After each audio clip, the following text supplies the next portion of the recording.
इन लुटेरों ने 20 करोड़ डॉलर चुराए, लेकिन सबको हैरान करते हुए उन्होंने सारा पैसा विमान से बाहर फेंक दिया।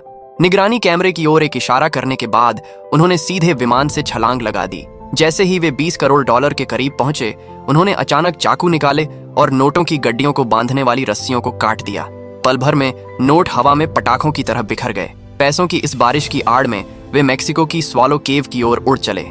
अंत में उन्होंने अपने पैराशूट खोले और बिना कोई सुराग छोड़े गायब हो गए। जल्द ही उस इलाके का आसमान नोटों की बर्फबारी से भर गया और लोग गिरते हुए कैश को इकट्ठा करने के लिए पागलों की तरह दौड़ने लगे।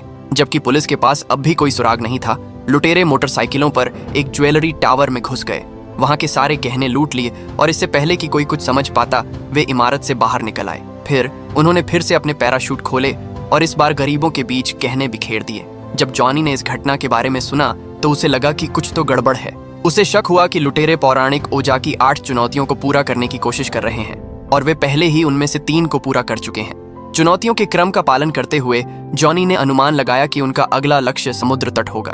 अपने सिद्धांत की पुष्टि करने के लिए वह तुरंत तट की ओर भागा और संयोग से उसे वे लुटेरे लहरों में सर्फिंग करते हुए मिल गए। उनका विश्वास जीतने के लिए जॉनी ने एक एक्सट्रीम स्पोर्ट्स एथलीट का भेष बनाया और लहरों के बीच कूद पड़ा। आखिरकार जॉनी के साहस और कौशल ने लुटेरों को अपना बचाव कम करने पर मजबूर कर दिया। उसने उनके गिरोह में शामिल होने और ओजा की 8 में भाग लेने की कोशिश की, लेकिन बदले में उसे नेता से एक घूंसा मिला। यह एक परीक्षा थी। यह पुष्टि करने के बाद कि जॉनी वास्तव में काफी सख्त है, नेता ने उसे टीम में स्वीकार कर लिया। अगले दिन वे जॉनी को आल्प्स ले गए। सभी ने विंग सूट पहने और चट्टानों से छलांग लगा दी। जल्द ही वे सभी हवा में एक बेहतरीन फॉर्मेशन में उड़ रहे थे। घने जंगलों के बीच एक लुभावनी उड़ान के बाद वे इस सफर की अंतिम चुनौती पर पहुंचे। 200 किलोमीटर प्रति घंटे से अधिक की गति से 2 किलोमीटर लंबी वॉलसर्टल कैनियन के बीच से उड़ान भरना। हालांकि घाटी लंबी नहीं थी, लेकिन दोनों तरफ की पत्थरीली दीवारों का मतलब था कि एक गलत कदम का परिणाम तत्काल मृत्यु हो सकता था।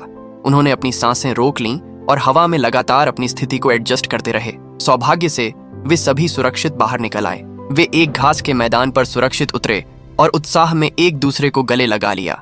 लेकिन जल्द ही उन्हें अपने इस लापरवाह जुनून की भारी कीमत चुकानी पड़ने वाली थी।